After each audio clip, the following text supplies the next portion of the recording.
everyone, this is Art Parola. He works for US ARC and some other organizations as well. Why don't you introduce yourself, Art? Yeah, so I'm here representing the National Animal Interest Alliance. I'm on their advisory board, and I run their CITES engagement project. And as well as I'm an attorney for the United States Association of Reptile Keepers, better known as US ARC, as well as an advisory board member for the Pet Advocacy Network. Right, that's a lot.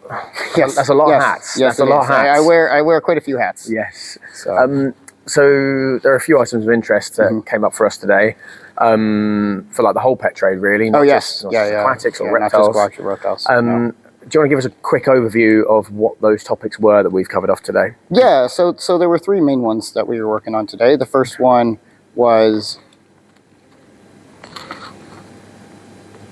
possession, right? Possession of species species on Appendix 1. Okay.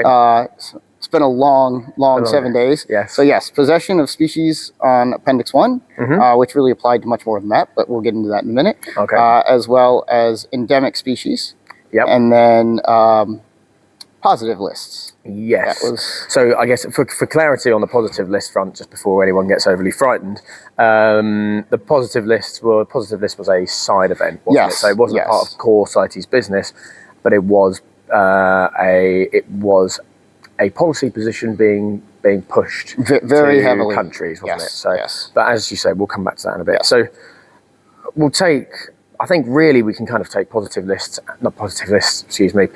and endemics together, can't we? So what are the implications of those two documents? Why are we concerned about it? Yeah, they actually tie in with a third item on the agenda that went over yesterday, which was legal acquisition findings. Okay. And they all work together to essentially create a framework for countries to be able to take animals that people may own legally and take them from the people who possess them.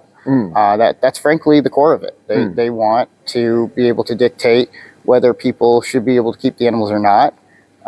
And regardless of how they got them, even if everything was legal and above board, they want the ability to sort of claw those animals back. A lot of times it's range states who have economically protectionist interests and would like the ability to have those animals repatriated for one reason or another. Right. Okay. I see. So, I mean, there was another side event yesterday, and the representative from Brazil there, he made it very clear. And Brazil are the proponents of the endemic species. I think they're proponents of actually all of these for the most part. Brazil and Ecuador. And they made it very clear that it's their view that if you have species that are native to any given country, they don't believe that any captive breeding should occur outside of the range state. So let's take zebra pleco for instance. It's their view that zebra pleco shouldn't be bred outside of Brazil, and the only breeding that should occur should be for population. For their own conservation purposes. Now, I find this view quite odd, because you're in that example, and it applies across other areas as well. The government has approved a dam among other things. I believe mines, dams, and generally environmentally destructive practices that would, of course, negatively impact the species. But of course, it's captive breeding that's the problem. Of course. And some background on this is helpful. Look, in the early 90s, representatives from the Brazilian government went to an aquatic trade organization meeting and they clearly stated that they expect anyone breeding species that originate from Brazil to send Brazil money every time those species were traded. And they sort of got laughed out of the room. And then here we are now, where I think they're a bit upset that their demands weren't met. And so so this is sort of the result of that. I think there is a wider theme of like countries wanting ownership of their natural resources and that kind of thing. And I think we have this dichotomy in CITES where you can simultaneously have one part of CITES saying the importance of captive breeding for conservation, both in terms of reduction in demand for wild specimens, but also the I guess, the more active benefits. So flow of specimens back for reintroductions, or or funds for conservation. And I believe one of the zebra pleco breeders does that, doesn't they? That's my understanding. Yeah, and so you've got that recognition of captive breeding, good, but then you've got this other side of things where a lot of the procedures in CITES are either already or they're being negotiated to make captive breeding quite tough. Yeah, and there's different reasoning, so that can have the same outcome, same result. So some parties are more economically incentivized to have a certain position, whereas you'll have animal rights groups with the same position, but it'll be more ideological. Yeah, and it comes out the same results, and so they team up and do their thing. Of course. So before we move on to the side event, how are we engaging on the endemics going forward? Yeah, so we put in a intervention, both in legal acquisition findings. We were going to do one on endemics. Unfortunately, the chair did not take interventions from observers. I think it's gone to a working group. Yeah, so it's gone to a working group. And I think we're both on. We're both on the working group, along with some of our collaborators. Yeah. And so hopefully we'll work there to make sure that language coming out of that protects our interests and protects the ability of us to breed these animals, produce these animals, and ensure the continuation of captive populations of these animals. Yeah. And I think it's important to stress that, we only want trade in legal, sustainably sourced animals. That's of the utmost importance. That is of the utmost importance. And I don't, so there's nothing untoward, I would say, about us being involved in the drafting of these decisions. No. I think we're about sustainable use, not prohibition. And I don't think that's unreasonable. On the prohibition front, though, we had that side event, didn't we? So excuse me, yes. That was on positive lists, which you may have heard about before in some of our other communications.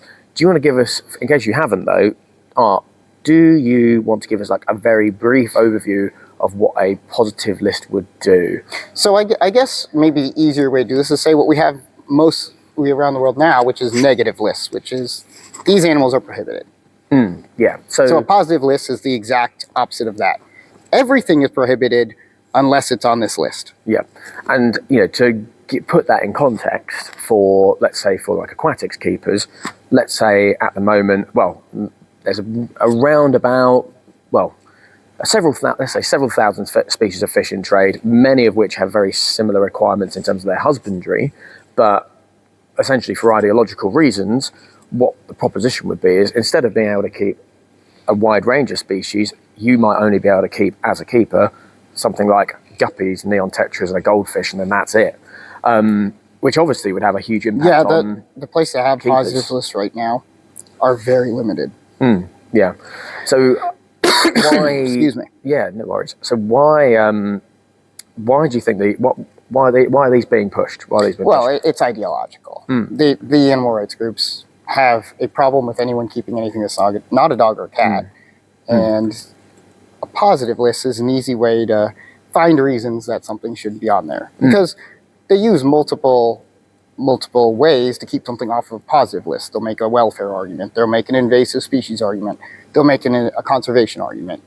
Most of them are bullocks, complete bullocks. Yes. But so, I mean, this is the thing. There are already laws in place for welfare, for conservation, for biosecurity. Societies being one of them. Exactly. So it's an overreach. Oh, absolutely. Yeah. And they know what they're doing. Yeah. Look, no one's hiding the ball here. Yeah. So, I mean, before we sign off, I think there's one thing that's kind of important for everyone to know, and that is we're increasingly coming up against calls for positive lists in most of the forums that we work in. Oh, all of them. At every level of government, from local government, national governments, to international events such as this, we're seeing this topic. Yeah. So, I mean, whilst, CITES is an important area for us to engage with, positive list is a big threat, and you do expect to be hearing more from our organisations about the dangers of a positive list and where they're being pushed over the coming months and probably years. Oh yeah, this is something we'll be working on and fighting for the foreseeable future on I think every type of animal. Yeah. Well, going to sign off there on that cheery note.